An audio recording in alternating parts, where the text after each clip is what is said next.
सुप्रभात। मैं यशवी दत्ता गर्ल्स जेसी स्कूल के कक्षा 6ठी स की विद्यार्थी हूँ। वर्षा ऋतु का आगमन प्रकृति को एक नई ताजगी और उल्लास से भर देता है। यह मौसम किसानों के लिए बहुत ही महत्वपूर्ण होता है, क्योंकि इससे उनकी फसलों की बुवाई होती है। इस मौसम में हरियाली छा जाती है। आज मैं वही वर्षा ऋतु के ऊपर एक प्यारा सा कविता प्रस्तुत करने जा रही हूँ। मेरी कविता का शीर्षक है नभ के नीले आंगन में। इस कविता के कवि हैं द्वारिका प्रसाद माहेश्वरी जी। तो चलिए विलंब न करते हुए कविता पाठ को आरंभ करते हैं। नभ के नीले आंगन में, नभ के नीले आंगन में, घनघोर घटा घिर आई, इस मर्त्य लोक को देने जीवन संदेशा लाई। है परहित निरत सदा ये मेघों की माला सजीली, इस नीरस शुष्क जगत को करता है सरस रसीली। इससे निर्जीव जगत जब सुंदर नव जीवन पाता, हरियाली में अपनी वह हर्षोल्लास दिखलाता। इस वसुधा के अंचल पर अनुपम प्रभाव छा जाते, इन हरी घासों के तिनकों में भी मोती उग आते।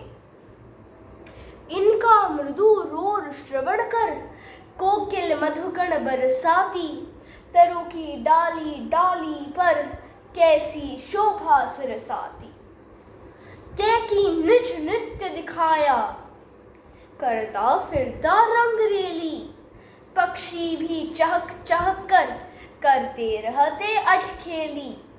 सर्वत्र अंधेरा छाया, कुछ देता है न दिखाई, बस यहाँ वहाँ जुगनों की देती कुछ चमक दिखाई।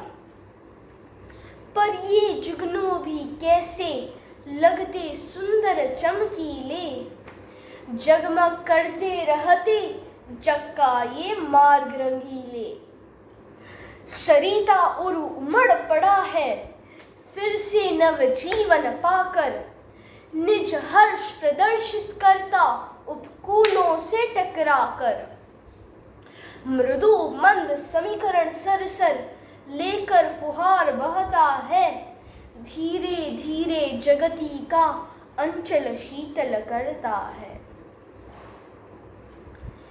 इस कविता के माध्यम से कवि ने वर्षा ऋतु में प्रकृति की सुंदरता को वर्णन किया है। घने बादलों का आगमन जीवन के संदेश को लेकर आता है।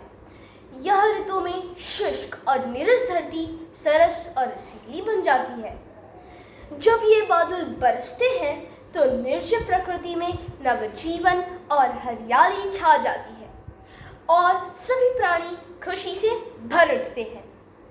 बारिश की बूंदों से घासों के तिनकों पर मोती जैसे जलकण उगाते हैं और प्रकृति की शोभा बढ़ जाती है।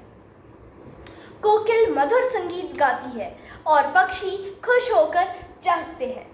नदियां फिर से जीवंत हो उठती है और उनकी कलकल ध्वनि से जगत का अंचल शीतल होता है। इस कविता में वर्षा ऋतु की प्रकृति की सुंदरता को खूबसूरती से वर्णन किया गया है, इसलिए मैंने आज यह कविता चुनी थी आज के कविता पाठ के लिए। आशा है कि आप सभी को मेरा कविता पाठ अवश्य पसंद आया होगा। धन्यवाद।